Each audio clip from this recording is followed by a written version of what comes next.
the compassionate Duchess. Duchess Vanessa Howard grew up during the First World War. The war ripped apart the fields and meadows she had loved her whole life.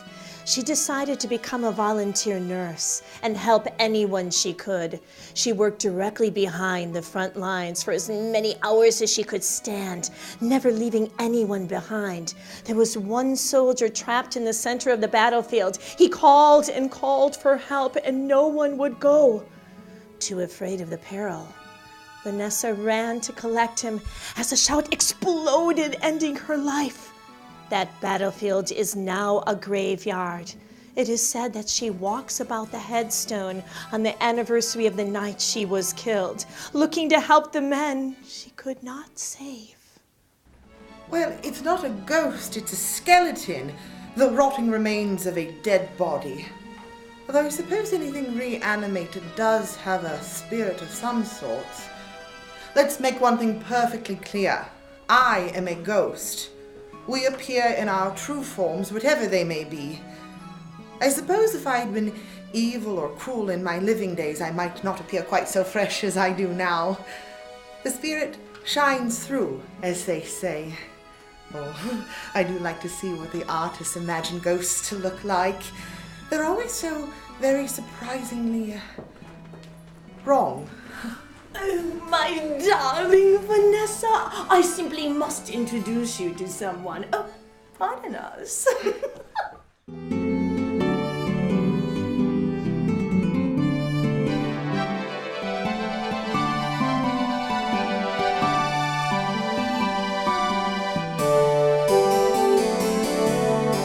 As a ghost, you don't have a choice of where you haunt. Your only choice is to stay behind and haunt, or to move on into the next life. Many of us choose to stay behind.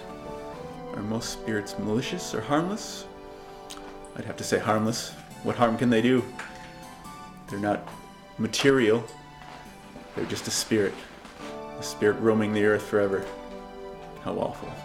I don't know whether most spirits are malicious or harmful. They are as they were in life. If the ghost decides to stay behind and haunt someone and he was malicious or harmful in life, then he would continue to be so.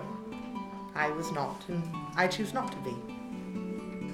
Ghosts attach more to objects than places. I would say it really depends. It depends on how attached they are to any physical thing. It could be, they find a particular set of surroundings very comforting, or there's one sort of object that fascinated them as either a child or as they grew. It really is a case-by-case basis, I would think. Well, I can only speak from personal experience. My life, I should say, was tragically cut short on the battlefield, and for some reason I find most times I cannot leave it, the one exception being on All Hallows Eve. I believe we are tied more to places than objects. The semi-finalists for the ghost category are Alone by Ken Meyer Jr. of Orange, California. Ghost Castle by James Christopher Hill of Charleston, South Carolina. Iatrogenesis by Mandam of Tallahassee, Florida. Rehab by Mandam of Tallahassee, Florida. Ophelia by Elizabeth Shipe of Milwaukee, Wisconsin. The judges have decided that the third place goes to James Christopher Hill for his piece Ghost Castle. The second place winner is Ken Meyer Jr. for his piece Alone. The ghost category first place winner is Iatrogenesis by Mandam.